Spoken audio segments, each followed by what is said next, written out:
Hey there nation, and welcome to the show where we help you to play miniatures wargaming on a budget. It is I, Commander Cheapskate, and welcome to another episode of Way of the Underhive. This series is dedicated to helping brand new players to Necromunda build their starting rosters and learn more about the game mechanics of their favorite gangs.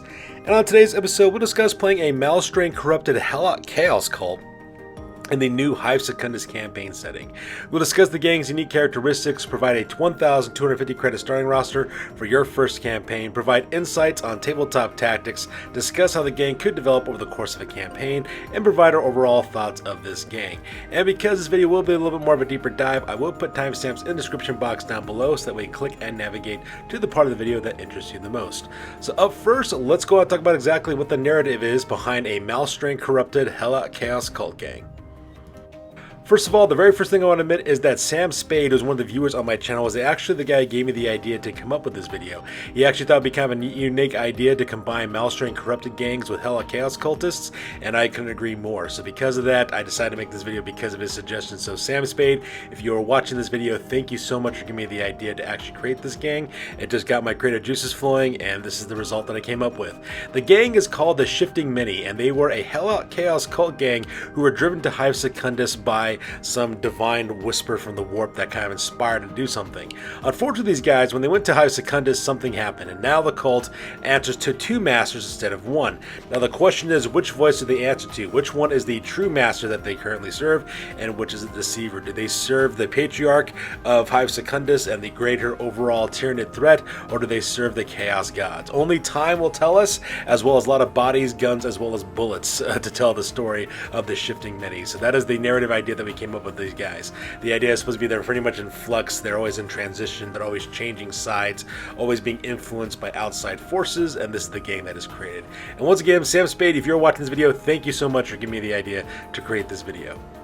So when it comes to this gang, I think of the unique characteristics like the film, M. Night Shyamalan's movie Split. It has stars James McAvoy in the role of the main character, who plays a character I believe has like 20 plus different split personalities.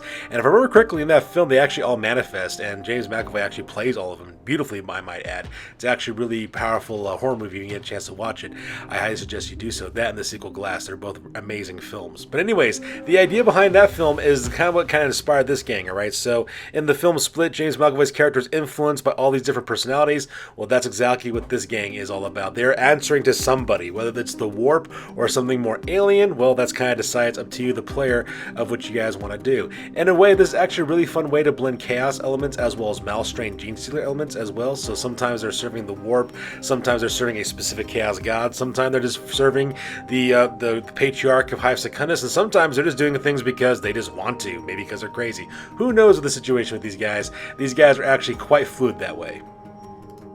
So the idea behind this gang, this is very much a protean gang, meaning that these players should feel free to choose any god that they wish. They can even change the blessings of the different chaos gods. Sometimes maybe they don't take a chaos god. Maybe sometimes they answer to the warp. Whatever the case, or answer to the gene stealers. Whatever the case may be, the idea is that you can shift your playstyle any way that you want to match whatever mood you're currently feeling and to achieve whatever objectives you're trying to achieve in your campaign. This way allows you a maximum amount of flexibility for the way you want to create your gang and how to play it as well. And maybe you just want to experiment drawing out different rules with the different chaos gods. Like maybe you want some blessings from Khorne one game and then you want to switch to Sneech to another one. It's entirely up to you how you want to do it. And that's basically the idea that I went behind making this gang, making it very flexible to match whatever play style you want. I try to go for a pretty decent balance of close quarters battle with this list as well as long range shooting, so that way you can do both of these things pretty well in most cases, and that's exactly what the build I decided to go for with this gang. So now that we're done talking about the unique characteristics of this group, let's go ahead and talk about your starting roster. Alright, so this is the Malstrain corrupted Helot chaos cult for Necromunda Hive Secundus, set for 2024. Now if you guys will notice in this list, I actually left the chaos gods out of this one, just because depending on what chaos god you want to play is the one you should choose to go with, and so because I kind of left it open for the players who want to try these guys out. So first of all, you have a cult demagogue who will be the leader of your gang. This person costs 255 credits. They have mesh armor as well as a flamer, because flamers are amazing, as well as an auto pistol for a backup weapon. They also have the devotion skill, so that way they can pass on their cool and leadership characteristics to their followers. They're also near to insanity, which means they don't suffer from the insanity rules, which makes Helot Chaos Cultists actually quite a viable option in the Hive Secundus campaign. And at the same time, they also have commanding presence, that way they can do larger group activations. Your cult demagogue will pretty much act as the assault fire team leader for your gang. He's got a lot of fighters answering to him, so having that larger commanding presence for larger group activation is really going to work out to your favor. After they get the cult disciple number 1, it's going to cost you 135 credits. This fighter's got mesh armor as well as a grenade launcher with frag and crack grenades, because grenade launchers are amazing. They're packing a stub gun for a backup weapon. They also have the immune to insanity special rule, which means they're immune to insanity conditions, and they also have the overwatch skill from the cunning skill tree, so that way this fighter can interrupt enemy activations with the grenade launcher. Because there's nothing more funny than watching you interrupt an enemy's activation by using a grenade launcher with a 3-inch blast templates. Hilarity to be found all around. After that, you got a second Cult Disciple. Cult Disciple number 2 is going to cost you 210 credits. This fighter is equipped with mesh armor for 5 armor save, as well as a heavy stubber, because having reliable 2 rapid fire strength 4 shooting attacks is absolutely amazing. Plus, the heavy stubber is just an OG weapon anyways.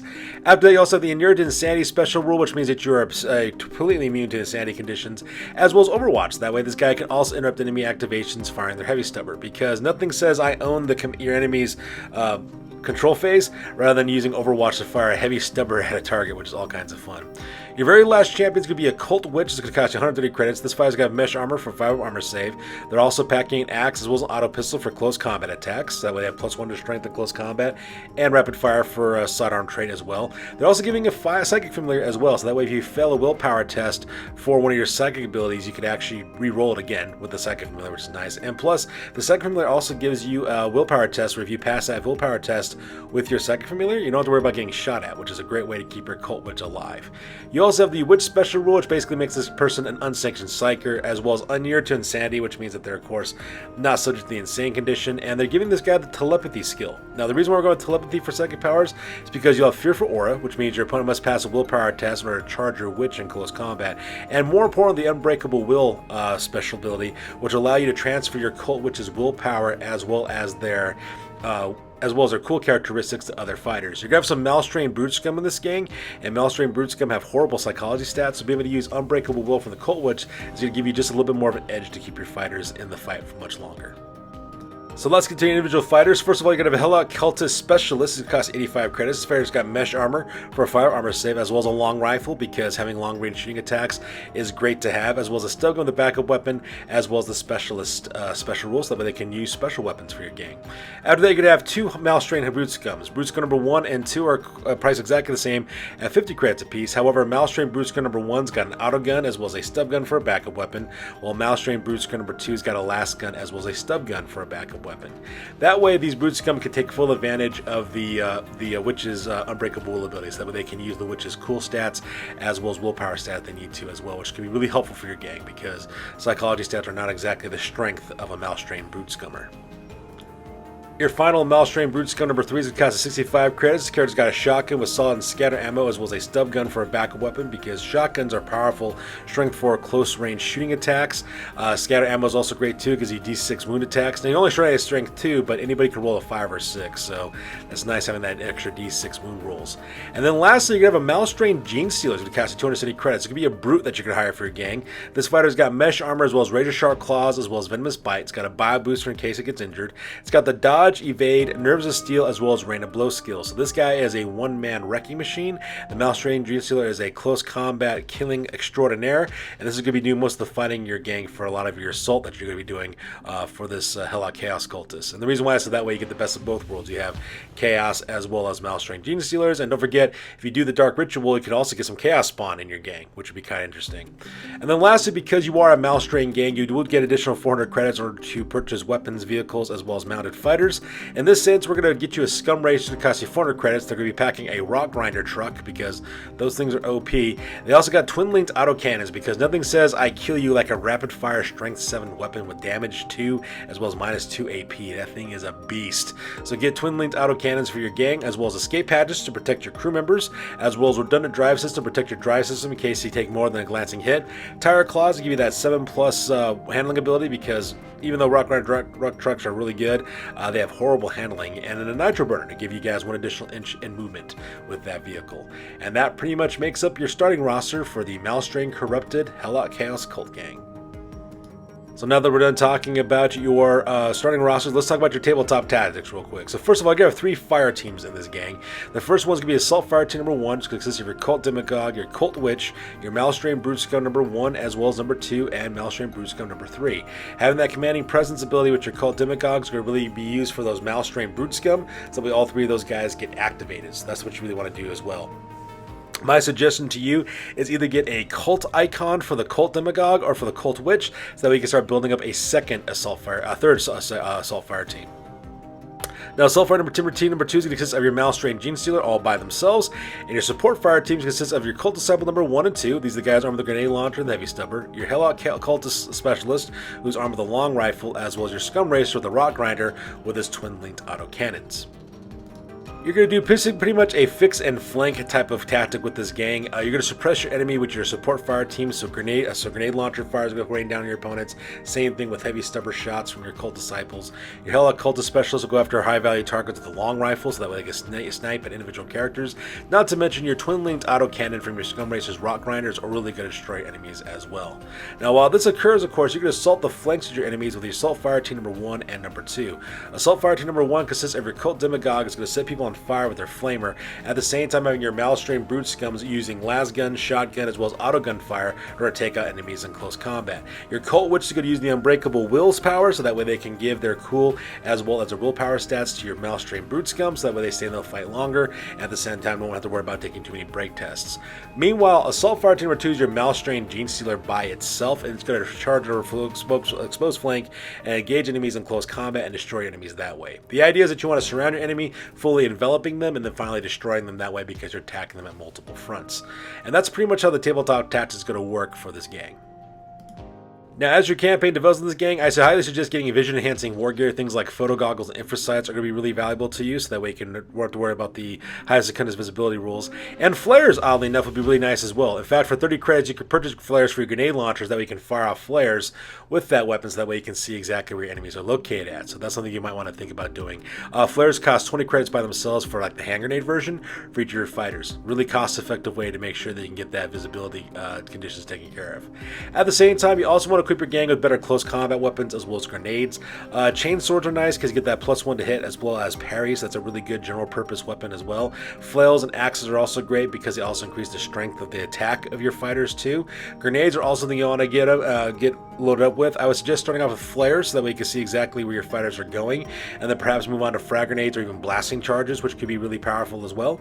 And of course, you also want to make sure you get multiple Malstrain Gene Stealers for close combat. And if you really want to go with the psychic ability, a Coalescence would also be really nice as well, so that we can get additional psychic powers for your gang. Imagine, for example, if you decide to dedicate yourselves to this niche, your leader is a Psyker, you have a Cult Witch, as well as a Coalescence. You got 3 Psykers in that gang. You do a lot of crazy stuff with that if you want to as well. And don't forget as well to do the Dark Ritual and choose whatever Chaos God you want to choose. And of course, if you do fail the Dark Ritual, get yourself a handy-dandy Chaos Spawn as well.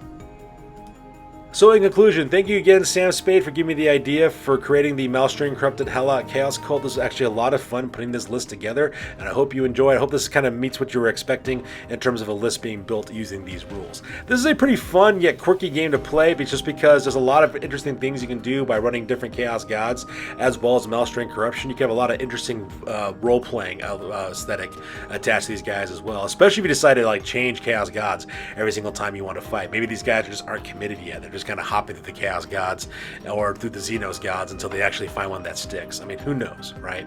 As always, if you guys have any other fun ideas, please let me know down in the comments box below. This video was made due to a viewer idea, so if you manage to put down a suggestion, I think it's kind of cool, I'll go ahead and make a video for it as well. So that's good for you guys. As always, please feel free to like, comment, and or subscribe. You guys' input is invaluable to us as always. Also check us out on Facebook, Instagram, as well as blogger.com for all the greatest hobby news related to this channel. That's good to this for you guys. I'll catch you guys next one. Peace out and stay classy.